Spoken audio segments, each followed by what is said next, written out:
Good evening friends. ये हमारे engine cooling system की दूसरी वीडियो है। इससे पहले इंजन कूलिंग सिस्टम का फर्स्ट पार्ट मैं अपने यूट्यूब चैनल पे डाल चुका हूँ। अब इसी सीरीज़ में इसकी दूसरी वीडियो हम लोग देखने जा रहे हैं। ठीक है, अब यहाँ से हम लोग बात करेंगे वाटर कूलिंग सिस्टम। ठीक, वाटर कूलिंग सिस्टम क्या होता है इसके बारे में हम लोग डिस्कस करेंगे। किसके बारे में? Water cooling system. ठीक है, तो देखते हैं। सबसे पहले वाटर कूलिंग सिस्टम में पहला पॉइंट क्या कह रहा है कि इंजन को ऑपरेटिंग तापमान पर रखने के लिए गाड़ियों में कूलिंग सिस्टम का प्रयोग किया जाता है। किसको? इंजन को ऑपरेटिंग तापमान पर, किस पर? ऑपरेटिंग तापमान पर रखने के लिए गाड़ी में किसका प्रयोग किया जाता है? इंजन कूलिंग सिस्टम का प्रयोग किया जाता है। दूसरा पॉइंट कह रहा है वाटर कूलिंग। क्या? वाटर कूलिंग सिस्टम में इंजन की गर्मी को कम करने के लिए पानी का प्रयोग किया जाता है। किसका? देखो, वाटर कूलिंग सिस्टम में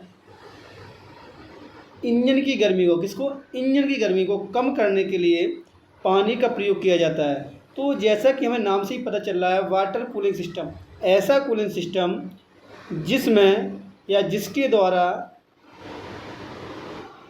द्वारा या जिसमें पानी के द्वारा उसको ठंडा किया जाता है। ठीक है, वाटर कूलिंग सिस्टम ऐसा सिस्टम है जिसमें पानी के द्वारा इंजन को ठंडा किया जाता है। ठीक है, अब बात करते हैं वाटर कूलिंग सिस्टम के जो भाग हैं वह कौन कौन से होते हैं। तो वाटर कूलिंग सिस्टम के निम्न भाग होते हैं कि किसके? वाटर कूलिंग सिस्टम के निम्न भाग होते हैं। पहला भाग होता है जल, दूसरा होता है वाटर पंप, तीसरा होता है रेडिएटर, चौथा होता है रेडिएटर फैन और बेल्ट, चौथा होता है टेम्परेचर गेज और उसके नेक्स्ट होता है हॉज पाइप। हॉज पाइप में वो चीज़ें होती हैं, दो पाइप होते हैं, एक अपर पाइप होता है, एक लोअर पाइप। नेक्स्ट होती है प्रेशर कैप, उसका नेक्स्ट होता है ओवर हेड टैंक, नेक्स्ट होता है thermostat valve and water jacket. ये सारे हमारे क्या होते हैं? इंजन कूलिंग सिस्टम के भाग होते हैं। इन सभी भागों के बारे में हम आगे चल के एक एक पार्ट के बारे में इसके डिस्कस करेंगे। ठीक है, अभी आप इनके नाम के बारे में याद रखा। क्या क्या नाम होता है? जल होता है पहला, दूसरा वाटर पंप है, तीसरा रेडिएटर है, उसका नेक्स्ट रेडिएटर फैन और बेल्ट है, तापमान गेज है, हॉज pipe, pressure cap, overhead tank and thermostat valve और वाटर जैकेट। ठीक है, अब बात करेंगे types of water cooling. Types of water cooling system. जो वाटर कूलिंग सिस्टम है वह हमारे कितने प्रकार का होता है? ये भी दो प्रकार का होता है। कितने प्रकार का होता है? दो प्रकार का होता है। थर्मोसाइफन वाटर कूलिंग सिस्टम और दूसरा होता है थर्मोस्टैटिक वाटर कूलिंग सिस्टम, या इसको पंप सिस्टम भी बोलते हैं, या इसको force feed water cooling system के नाम से भी जाना जाता है। किसको? थर्मोस्टैटिक वाटर कूलिंग सिस्टम को। चलिए, अब हम लोग बात करेंगे इसमें थर्मोसाइफन वाटर कूलिंग सिस्टम की। किसकी? थर्मोसाइफन वाटर कूलिंग सिस्टम की हम लोग बात करेंगे। तो थर्मोसाइफन वाटर कूलिंग सिस्टम का पहला पॉइंट क्या कह रहा है तो उसके बारे में डिस्कस करेंगे। इस प्रणाली में, किसमें? इस प्रणाली में कोई वाटर पंप का प्रयोग नहीं किया जाता है। किसमें? इस प्रणाली में कोई वाटर पंप का प्रयोग नहीं किया जाता है। जो थर्मोसाइफन वाटर कूलिंग सिस्टम होता है उसमें हम किसी प्रकार के वाटर पंप का प्रयोग नहीं करते हैं। दूसरा पॉइंट है गर्म व ठंडे जल के घनत्व में अंतर के कारण इस विधि में जल का परिचालन होता है। इस पॉइंट को हम समझेंगे। गर्म व ठंडे जल के घनत्व में अंतर के कारण इस विधि में जल का परिचालन होता है। अब गर्म और ठंडे का मतलब देखो, अगर हमारा ठंडा पानी उसकी जो डेंसिटी होती है, घनत्व होता है उसका ज़्यादा होता है, जबकि गर्म पानी की जो डेंसिटी होती है वो कम होती है। मतलब जो गर्म पानी होता है वह हमारा हल्का होता है। किसकी अपेक्षा? ठंडे पानी की अपेक्षा। ठंडे पानी की अपेक्षा जो हमारा गर्म जल होता है वह कैसा होता है? हल्का होता है, वजन में हल्का होता है। और हमारा ठंडा जल जो क्या होता है वह वजन में भारी होता है। ठीक है, तो वही कह रहा है गर्म व ठंडे जल के घनत्व के अंतर के कारण इस विधि में जल का परिचालन होता है। मीन्स कहने का ये मतलब है, अभी मैं इसको आपको डायग्राम के थ्रू समझाएगा तो समझ में आ जाएगा किस तरीके से। तो हल्का होता है, अगर गर्म जल है, अगर उसकी डेंसिटी कम है और उसका वजन कम है तो उसको हमें फ्लो कराने में आसानी होगी, किसकी अपेक्षा? ठंडे पानी की अपेक्षा। नेक्स्ट पॉइंट की हम बात करते हैं, इसे गुरुत्व संचरण शीतलन प्रणाली भी कहते हैं।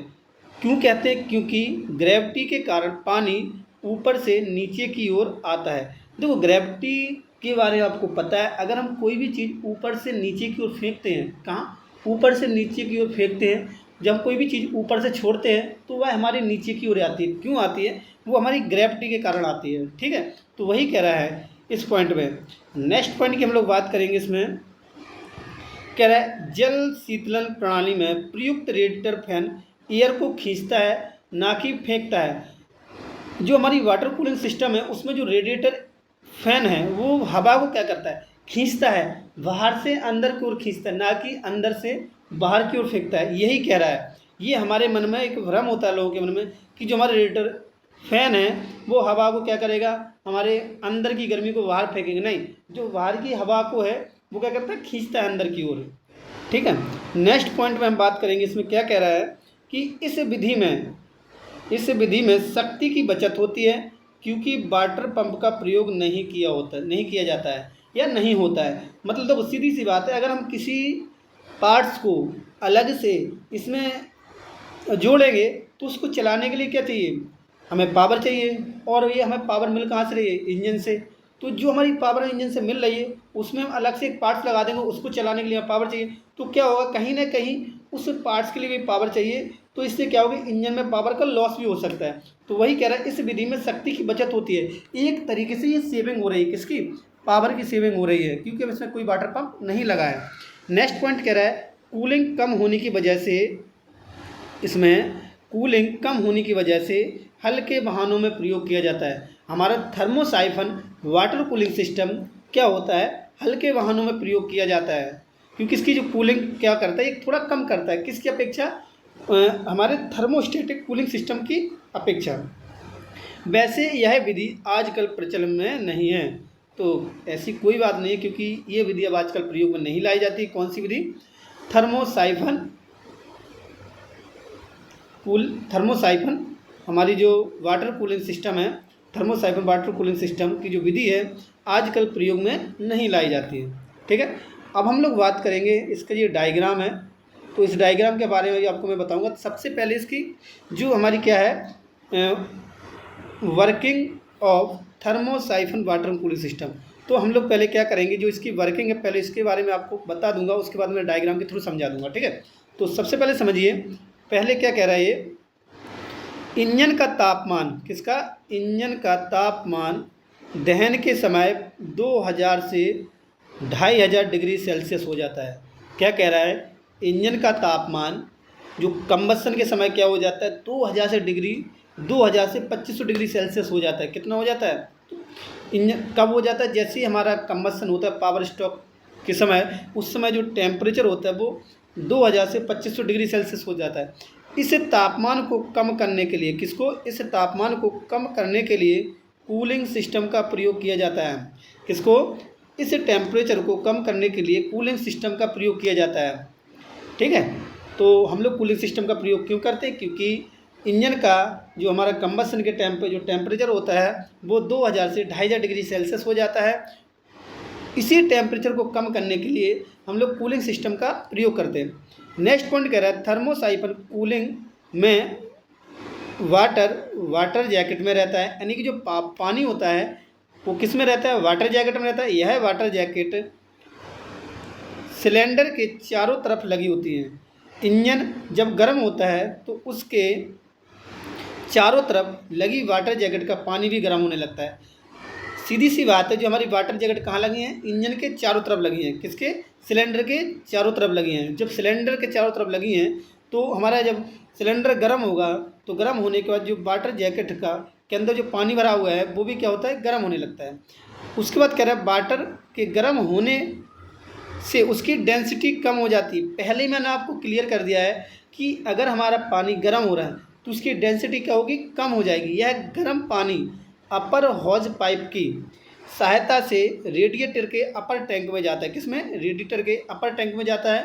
उसके बाद इस गर्म पानी को, किसको? गर्म पानी को रेडिएटर की ट्यूब के अंदर गुजारा जाता है। सही बात है, जिससे यह गर्म पानी ठंडे पानी में बदल जाता है। देखो जब हम गर्म पानी को क्या करेंगे, रेडिएटर की कोर से मतलब रेडिएटर की ट्यूब के अंदर से गुजारेंगे, और हमारा क्या है, पंखा लगा हुआ है सामने। पंखा मैंने पहले बताया हवा को बाहर से अंदर की ओर खींचेगा, तो वो एयर क्या होगी हमारी, डायरेक्ट कहाँ पड़ेगी, रेडिएटर पर पड़ेगी। रेडिएटर पड़ेगी तो जो गर्म पानी हमारा रेडिएटर ट्यूब से नीचे की ओर जा रहा है वह क्या हो जाएगा, वो ठंडा हो जाएगा। ठीक है, इस प्रकार इंजन को कूलिंग दी जाती है। यह कोल्ड पानी रेडिएटर के लोअर टैंक में आ जाता है। इस प्रकार यह प्रक्रिया लगातार चलती रहती है। ठीक है, इतना आपको समझ में आ गया होगा। अब मैं डायग्राम के थ्रू आपको समझाता हूँ। ठीक है, अब हम लोग डायग्राम की, ये आपका डायग्राम है किसका, थर्मोसाइफन वाटर कूलिंग सिस्टम का। ठीक है, तो मैंने आपको पहले क्या बताया, देखो यहाँ से समझिए, ये क्या है, हमारा सिलेंडर है, सिलेंडर ये वाला पोर्शन, एक मिनट, ये ठीक है सिलेंडर है, और सिलेंडर के चारों तरफ क्या लगी है, वाटर जैकेट, यही यहाँ पे लिखा हुआ है वाटर जैकेट, ये हमारी वाटर जैकेट लगी है। तो क्या होगा, जैसे ही हमारा इंजन स्टार्ट होगा, इंजन स्टार्ट होने के बाद इस सिलेंडर क्या होगा, हमारा गर्म होगा। गर्म होने पर ये वाटर जैकेट है, तो वाटर जैकेट में मैंने आपको पहले ही बताया क्या भरा हुआ है, पानी भरा हुआ है। क्या भरा हुआ है, ये पानी भरा हुआ है। किसमें, वाटर जैकेट में क्या है, पानी भरा हुआ है। ये फ्लो दिखाया हुआ है, एरो दिखा रखा है इसमें, जो एरो इधर को जा रहा है, ये क्या है, पानी का फ्लो दिखाया है, कहाँ से, यहाँ से। ठीक है, तो ये क्या हो रहा है, सिलेंडर हमारा जैसे ही गर्म होगा, तो गर्म होने के बाद जो वाटर जैकेट है इसमें जो पानी भरा हुआ है, पानी भरा हुआ है, तो वो क्या होगा, गर्म होगा। तो जैसे ही गर्म होगा, तो गर्म होने पे क्या होगा, इसकी डेंसिटी कम हो जाएगी। तो डेंसिटी कम होने के बाद क्या होगा, यह हमारा नीचे से ऊपर की ओर जाएगा, कहाँ, इधर की ओर जाएगा। किससे, अपर हॉज पाइप कनेक्शन, इसके द्वारा। जो अपर हॉज पाइप के थ्रू क्या होगा, रेडिएटर के अपर टैंक में हमारा क्या होगा, गर्म पानी जाएगा। तो अपर टैंक में कौन सा पानी होता है, हमारा गर्म पानी होता है, जिसकी डेंसिटी क्या होती है, कम होती है। अब इस गर्म पानी को हम लोग क्या करेंगे, ये रेडिएटर है, क्या है, रेडिएटर है। तो ये रेडिएटर है, और इस रेडिएटर की हम लोग किस में भेजेंगे, ट्यूब में भेजेंगे। ये जो लगी पड़ी है, ये हमारी क्या है, ट्यूब है। ये क्या है, हमारी ट्यूब है, ये रेडिएटर ट्यूब है। तो इस रेडिएटर ट्यूब से जब हम गर्म पानी को गुजारेंगे, ये फ्लो कराएंगे, तो क्या होगा, तो जो हमारे फैन लगा हुआ है, पंखा लगा हुआ है, तो पंखा क्या करेगा, बाहर से हवा को खींचेगा। जब बाहर से हवा को खींचेगा, तो खींचने के बाद ये एयर क्या होगी, इस ट्यूब से क्या होगी, पड़ेगी। ठीक है, इन ट्यूब से पड़ेगी, तो ये गर्म पानी हमारा क्या होगा, ठंडा हो जाएगा। क्या हो जाएगा, ठंडा हो जाएगा। और ठंडा होने के बाद ये पानी कहाँ पे आ जाएगा, रेडिएटर के लोअर टैंक में आ जाएगा। किस में आ जाएगा, रेडिएटर के लोअर टैंक में आ जाएगा। इस प्रकार ये प्रोसेस फिर हमारी वही स्टार्ट हो जाएगी। लोअर टैंक से हमारा जो पानी है, लोअर होज पाइप कनेक्शन के थ्रू कहाँ जाएगा, सिलेंडर में जाएगा। सिलेंडर के चारों तरफ क्या लगी हुई हैं, वाटर जैकेट लगी हुई हैं, वाटर जैकेट लगी हुई हैं, वाटर जैकेट लगी हुई। जैसे हमारा सिलेंडर गर्म होगा, गर्म होने के बाद हमारी वाटर जैकेट का जो पानी है वो भी गर्म हो जाएगा। गर्म हो जाएगा, गर्म होने पर इसकी डेंसिटी क्या होगी, पानी की जो डेंसिटी है वो कम हो जाएगी। डेंसिटी कम होने पर हमारा पानी क्या हो जाता है, हल्का हो जाएगा। किसके अपेक्षा, ठंडे पानी की अपेक्षा। ठंडा पानी कहाँ पे है, हमारे इस लोअर टैंक में हमारे क्या है, यहाँ पे क्या हमारा जी, ये ठंडा पानी है। और यहाँ पे क्या है, ये हमारा यहाँ पे जो फ्लो कर रहा है, इस साइड में रेड से दिखा रहा हूँ, ये यहाँ पे क्या है, ये रेड है, ये रेड है। रेड मतलब क्या, ये हमारा क्या है, हॉट पानी है, यानी कि गर्म पानी है। तो गर्म पानी क्या होगी, इसकी डेंसिटी कम हो जाएगी। कम होने के बाद ये फ्लो करेगा किससे, अपर हॉज पाइप के थ्रू। अपर हॉज पाइप से अपर टैंक को पहुँचेगा। रेडिएटर के अपर टैंक को पहुँचने के बाद ये रेडिएटर ट्यूब में आएगा। ये हमारा फैन लगा है, रेडिएटर फैन लगा। रेडिएटर फैन क्या करेगा, हवा को बाहर से खींचेगा। बाहर से खींचने के बाद ये गर्म पानी क्या होगा, हमारे ठंडा हो जाएगा। ठंडा होने के बाद ये क्या होगा, लोअर टैंक में आ जाएगा। तो यह प्रोसेस इस प्रकार कंटिन्यू चलती रहती है। तो ये हमारा क्या था, थर्मोसाइफन वाटर कूलिंग सिस्टम था। ठीक है, थर्मोसाइफन वाटर कूलिंग सिस्टम था।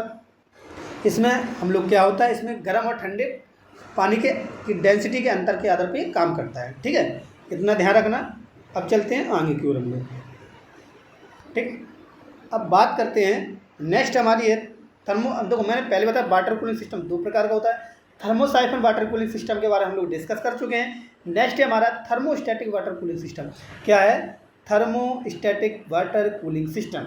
ठीक है, तो ये कह रहा है इस विधि में, पहला पॉइंट देखिए आप, इस विधि में पानी के संचरण के लिए अलग से वाटर पंप का प्रयोग किया जाता है। किसका, अलग से वाटर पंप का प्रयोग किया जाता है, जो कि क्रैंक शाफ्ट के द्वारा वेल्ट के माध्यम से चलाया जाता है। ठीक है, अगर हमारा वाटर पंप लगा है तो इसको चलाने के लिए हमें क्या करना होगा, इसको किसी न किसी से जोड़ना पड़ेगा। किससे जुड़ा होता है रे?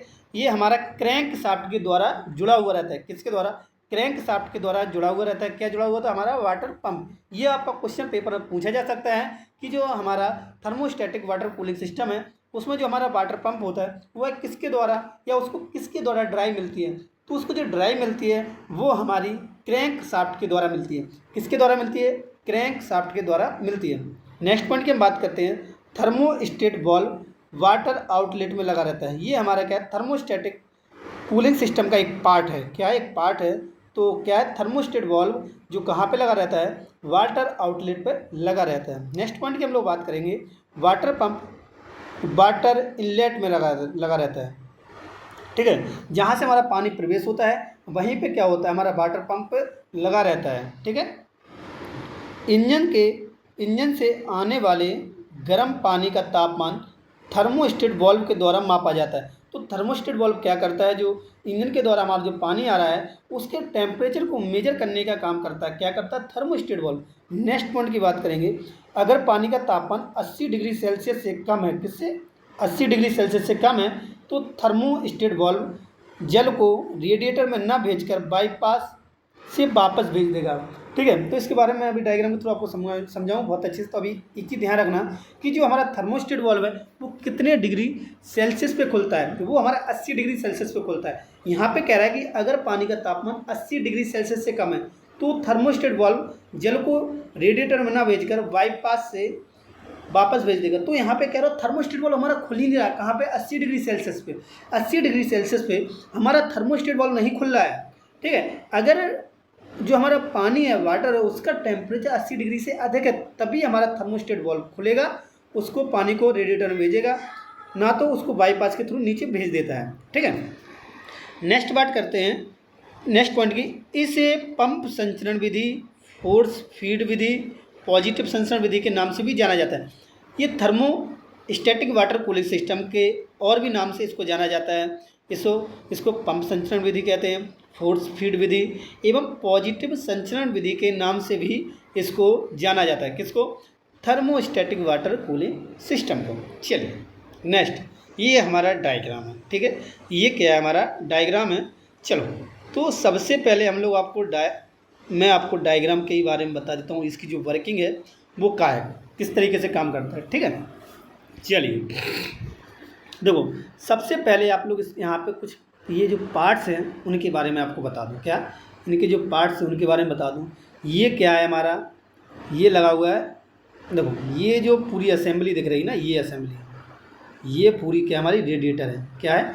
ये हमारी जो असेंबली पूरी दिख रही है, मैंने रेड जो करके दिखाया है, ये हमारा क्या है? ये रेडिएटर है।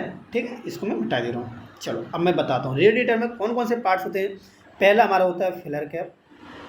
ठीक है, उसके बाद अपर टैंक, उसके बाद radiator tubes, lower tank, drain, tap, ये हमारा वाटर पंप लगा हुआ है। ठीक है, ये हमारी क्या है? Water jacket around the cylinder, water jacket around the cylinder. जो सिलेंडर के चारों तरफ हमारी क्या लगी? वाटर जैकेट लगी है। ये हमारी क्या? हॉज पाइप है। ये लगा है थर्मोस्टेट वाल्व। ये हमारी क्या? बाईपास पाइप है। ये हमारा फैन है।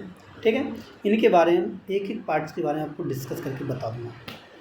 ठीक है, तो फिलर कैप के द्वारा कहते हैं किसी भी चीज़ को हम किसी चीज़ को फिल करते हैं। अपर टैंक ये हमारा है। ठीक है, ये रेडिएटर ट्यूब है, ये सारे पार्ट्स हैं। तो हम लोग इसकी वर्किंग के बारे में स्टार्ट करते हैं। इसको थोड़ा सा हम मिटा देते हैं। ठीक है, इसको सारा हटा देते हैं, थोड़ा आसानी होगी समझाने में। देखो, इसकी वर्किंग की बात करेंगे तो सबसे पहले जो हमारा पानी होता है वो कहाँ पे होता है? जो पानी हमारा है वो कहाँ पे होता है? वो हमारा होता है यहाँ पे लोअर टैंक में। लोअर टैंक में, जो रेडिएटर के लोअर टैंक में क्या होता है? ठंडा पानी होता है। हम लोग यहीं से स्टार्ट करते हैं। रेडिएटर के लोअर टैंक में हमारा जो पानी क्या होता है? ठंडा होता है। इस पानी को वाटर पंप के द्वारा, ये एरो बना हुआ है। ठीक है, ये क्या है? हॉज पाइप है। हॉज पाइप के द्वारा हमारा वाटर पंप जुड़ा हुआ है। वाटर पंप क्या करता है? इस पानी को सक करता है, खींचता है। खींच के कहाँ भेजता है? सिलेंडर में। ये हमारे 4 सिलेंडर हैं, 1 2 3 और 4। इन सिलेंडर के चारों तरफ ये क्या लगी हुई है, ये वाटर जैकेट लगी हुई है, ठीक है। क्या लगी हुई है, ये हमारी वाटर जैकेट लगी हुई है। यहाँ पे क्या लगी पड़ी है, ये वाटर जैकेट लगी है, वाटर जैकेट लगी हैं, ठीक है। तो ये क्या करेगा, ठंडे पानी को क्या करेगा, वाटर पंप खींचेगा, खींचने के बाद क्या करेगा, ये हमारे उसमें भेज देगा। किसमें भेजेगा, समझ में आ रहा, किसमें, सिलेंडर में भेजेगा। तो सिलेंडर के चारों तरफ वाटर जैकेट है, तो वाटर जैकेट में क्या होगा, ठंडा पानी रहेगा। तो हमारा इंजन जैसे ही स्टार्ट होगा पावर स्ट्रोक के समय, पावर स्ट्रोक के समय क्या होगा, इसका इंजन का टेम्परेचर 2000 से 2500 डिग्री सेल्सियस हो जाता है। जैसे ही हमारा फ्यूल का क्या हुआ, कंबस्टन हुआ, फ्यूल हमारा जैसे ही पावर स्ट्रोक में जला, तो जलने के बाद क्या होगा, इसका टेम्परेचर 2000 से 2500 डिग्री सेल्सियस हो जाता है। इसी टेम्परेचर को कम करने के लिए कूलिंग सिस्टम का प्रयोग करते हैं, ठीक है।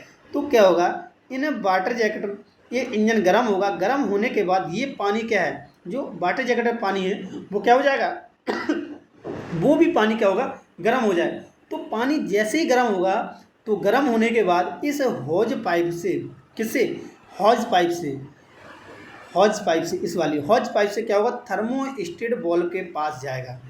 अब मैंने थर्मोस्टेट वाल्व के बारे में आपको एक पॉइंट पहले ही बता दिया कि इस गर्म पानी का जो हमारा वाटर जैकेट के द्वारा हॉज पाइप से थर्मोस्टेट वाल्व में प्रवेश कर रहा है, अगर इस गर्म पानी का टेम्परेचर 80 डिग्री सेल्सियस से अधिक है, अगर 80 डिग्री सेल्सियस से अधिक है, चलो मैं मान लेता हूँ यहाँ पे, पहले इसको 2 कंडीशन बता दूंगा मैं, ठीक है।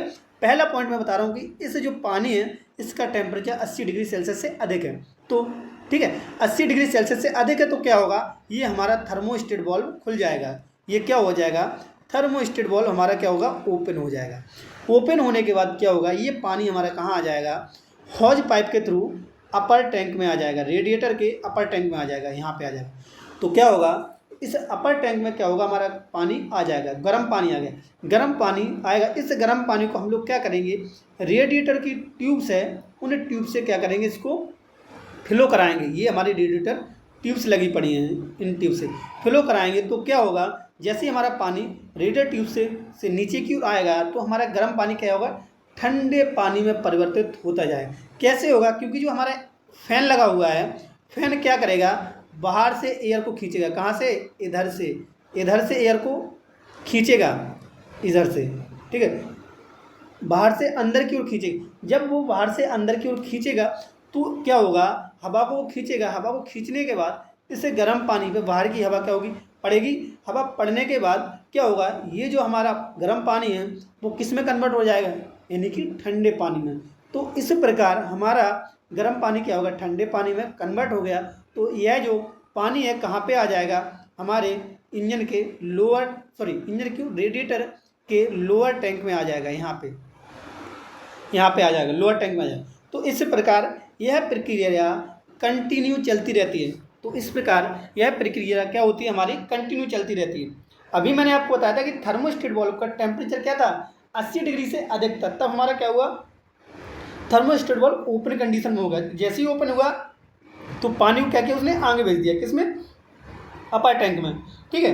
तो यहाँ से मैं आपको थोड़ा सा शॉर्ट में फिर समझा दे रहा हूँ।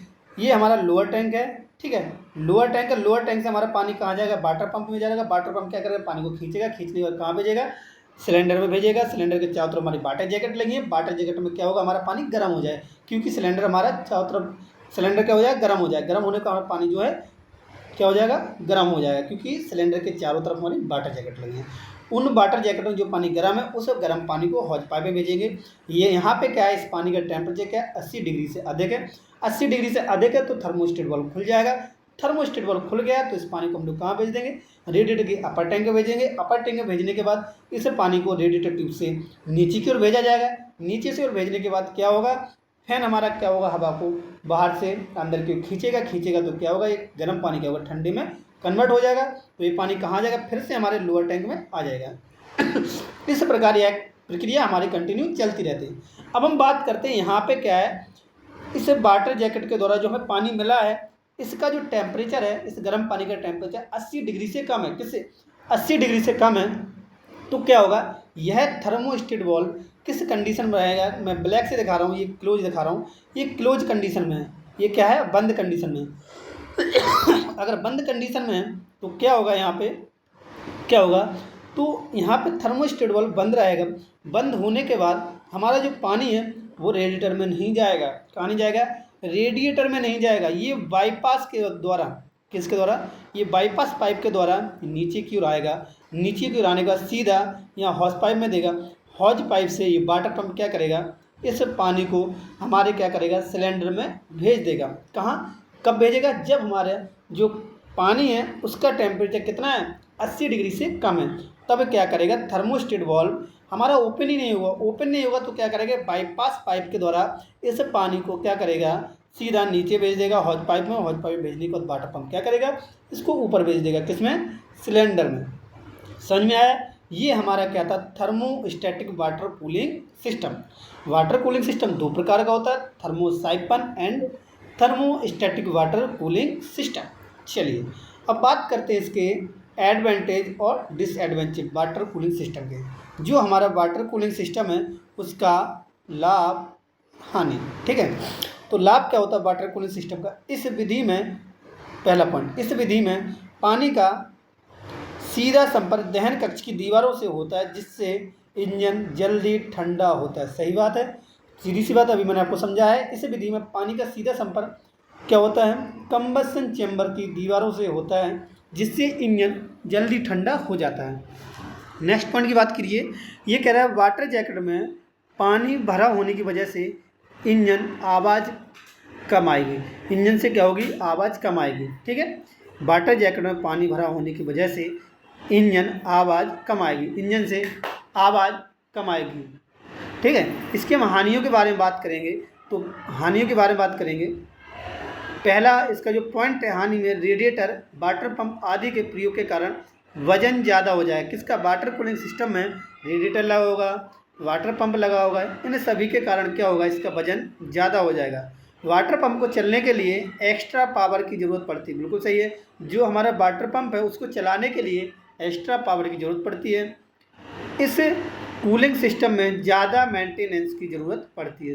ये भी सही बात है। अगर वाटर, देखो किसी भी चीज़ में अधिक पार्ट्स लगे हैं। देखो मैं एक चीज़ आपको पहले बता दूं, एयर कूलिंग सिस्टम में क्या था, मैंने आपको समझा था, किसी भी प्रकार का कोई पार्ट्स नहीं रहता, ना रेडिएटर रहता है, ठीक है, ना हमारा क्या होता है वाटर पंप रहता है, ना हॉज होता है, ना थर्मोस्टेट वाल्व होता है, किसी प्रकार का कुछ नहीं होता है। तो वहाँ पे क्या होता है? मेंटेनेंस की ज़रूरत नहीं पड़ती है। जब यहाँ पे इतने सारे पार्ट्स हैं, इन सभी पार्ट्स के में क्या होगी? मेंटेनेंस की ज़रूरत पड़ेगी। ठीक है, चलिए अब बात करते हैं इसके मुख्य पार्ट्स। किसके? वाटर कूलिंग सिस्टम के कुछ मुख्य पार्ट्स हैं, उनके बारे में हम लोग बात करते हैं। पहला जो पार्ट्स है रेडिएटर। तो रेडिएटर का इसका जो मुख्य उद्देश्य होता है, इंजन से आने वाले गर्म पानी को ठंडा करना। रेडिएटर क्या करता है? इंजन से जो गर्म पानी आ रहा है उसको क्या करता है? ठंडा करने का काम करता है। क्या करता है? रेडिएटर क्या करता है? इंजन से आने वाले गर्म पानी को ठंडा करने का काम करता है। जो रेडिएटर होता है, इसका जो मटेरियल होता है वह तांबा या पीतल का बना होता है। किसका?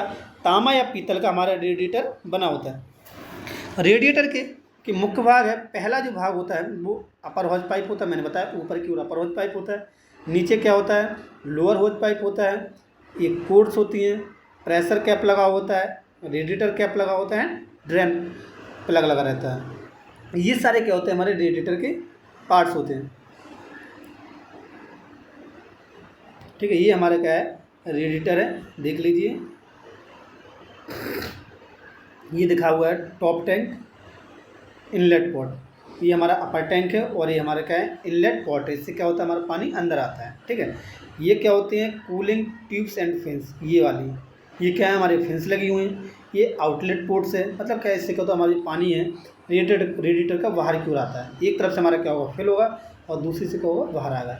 ये क्या होता है? बॉटम टैंक होता है, मतलब नीचे वाला, लोअर टैंक जिसको बोलते हैं। ये हमारा अपर टैंक हो गया और ये क्या होगा? लोअर टैंक होगा। ये हमारे क्या होते हैं? पार्ट्स, इनके बारे में अभी डिस्कस कर चुका हूँ ऊपर, अभी आपको बताया था।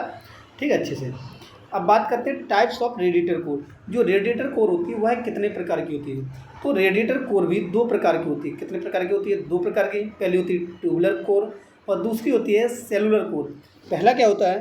ट्यूबुलर कोर होती है, दूसरी क्या होती है? Cellular core.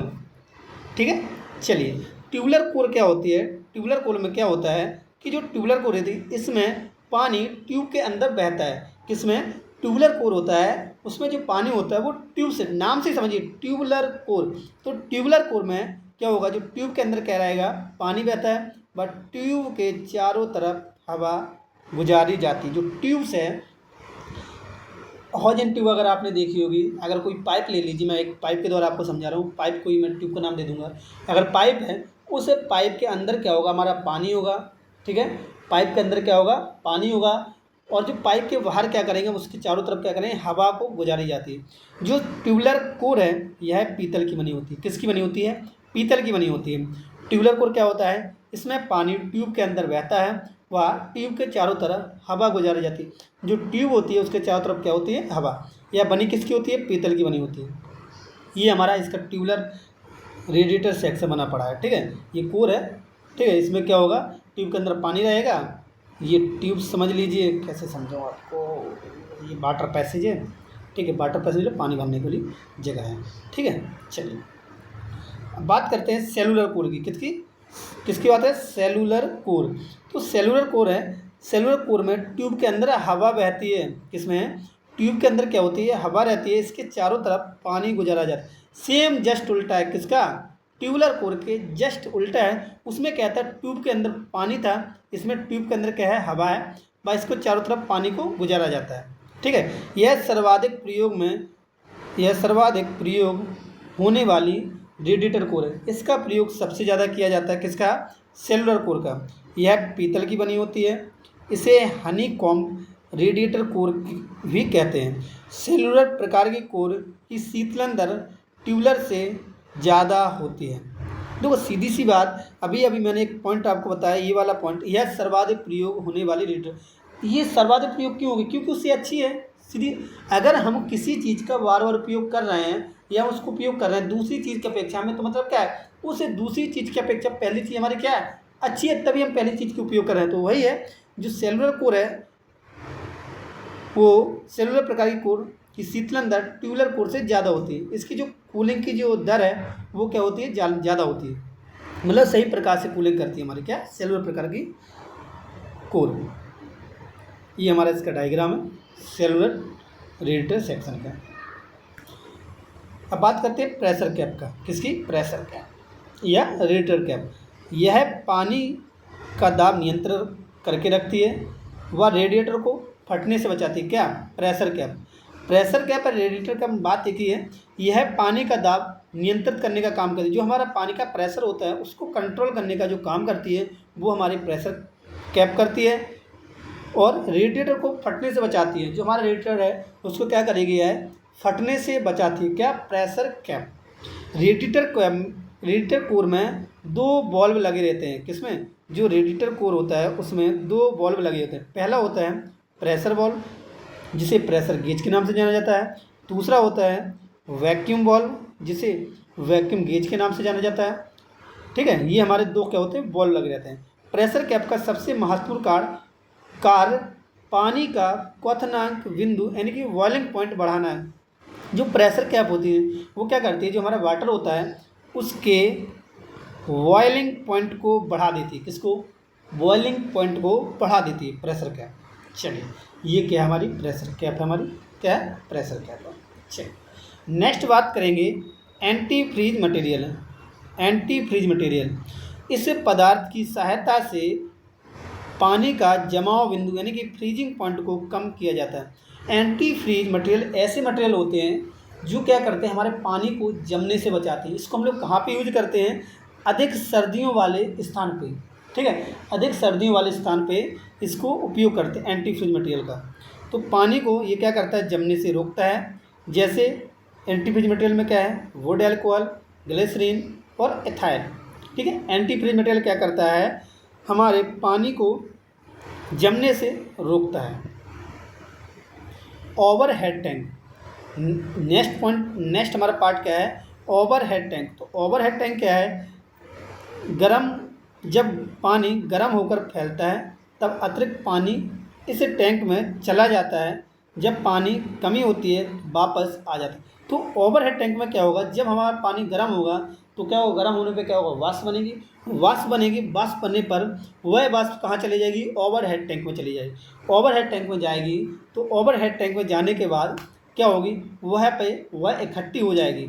जब हमें पानी की कमी पड़ेगी तो कमी पड़ने के बाद उसको क्या करेंगे, वापस उस पानी को हमारे रेडिएटर को दे देती है। क्या करती है, वापस पानी को रेडिएटर टैंक को दे देती है, ओवरहेड टैंक। मतलब एक तरीके का रिजर्व टैंक है, मान के चलिए इसको क्या करेंगे, एक तरीके का रिजर्व टैंक है। हमें इसमें क्या होगा, जब हमारा पानी गर्म हुआ उसका क्या हुआ, वाष्प बनने के बाद क्या हुआ, ये क्या हुआ, ओवरहेड टैंक में गई वाष्प क्या होगा, पानी एक तरीके का पानी है, तो उस पानी को क्या करेगी, वो वहाँ इकट्ठा हो जाएगा। जब हमें जरूरत पड़ेगी इसको वापस क्या करेंगे, वापस उपयोग में ले लेते हैं। अब बात करेंगे थर्मोस्टेट वाल्व की। किसकी, थर्मोस्टेट वाल्व की बात करेंगे। तो थर्मोस्टेट वाल्व को मैंने पहले ही बता दिया क्या है। यह वाल्व इंजन से आने वाले पानी के तापमान के आधार पर पानी के बहाव की दिशा को निर्धारित करता है। ठीक है, सही बात है। थर्मोस्टेट वाल्व 80 डिग्री से ऊपर खुलता है, ये मैं आपको बता चुका हूँ। थर्मोस्टेट वाल्व क्या है, एक टेम्परेचर मेजरिंग का काम करता है, टेम्परेचर को मेजर करने का काम करता है। ये टेम्परेचर को मेजर करेगा और तभी क्या करेगा, ये खुलेगा। अगर इसका जो टेम्परेचर 80 डिग्री से ऊपर है, इसका पानी का टेम्परेचर, तो थर्मोस्टेट वाल्व क्या होगा, खुल जाएगा। अगर 80 डिग्री से कम है तो थर्मोस्टेट वाल्व क्या होगा, खुलेगा ही नहीं। ठीक है, जब थर्मोस्टेट वाल्व खुलता है तब पानी रेडिएटर में जाता है, सही बात है। जब थर्मोस्टेट वाल्व बंद अवस्था में रहता है तब पानी बाईपास पाइप में आ जाता है, ना कि रेडिएटर में। ये चीज़ मैं आपको बता चुका हूँ। ठीक है, तो मैं आपको थर्मोस्टेट वाल्व को थोड़ा सा समझा दे रहा हूँ। थर्मोस्टेट वाल्व क्या है, ये क्या होता है, 80 डिग्री सेल्सियस से ऊपर खुलता है। अगर 80 डिग्री सेल्सियस से पानी का जो टेम्परेचर है अधिक है तो क्या होगा, ये ओपन कंडीशन में हो जाएगा। तो इस गर्म पानी को क्या करेगा, रेडिएटर के अपर टैंक में भेज देगा। ठीक है, अगर इसका जो पानी का टेम्परेचर 80 डिग्री सेल्सियस से कम है तो थर्मोस्टेट वाल्व ओपन नहीं होगा। तो क्या होगा, ये बाईपास किससे, पानी को बाईपास पाइप से किसमें, नीचे भेज देगा।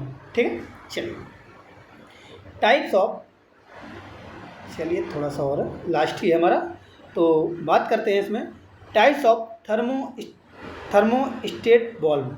जो थर्मोस्टेट वाल्व के टाइप है यह 3 प्रकार का होता है, वेलो टाइप, बैक्स पैलेट टाइप और वाईमैटिक टाइप।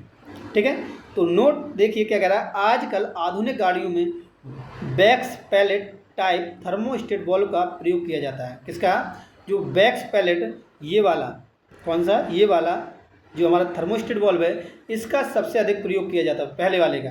ठीक है, पहले वाले का सबसे अधिक प्रयोग किया जाता है। Wax pellet type thermostat valve का सबसे अधिक प्रयोग किया जाता है। वर्तमान समय में वेलो टाइप और बायोमेट्रिक टाइप थर्मोस्टेट वाल्व प्रयोग नहीं किए जाते हैं।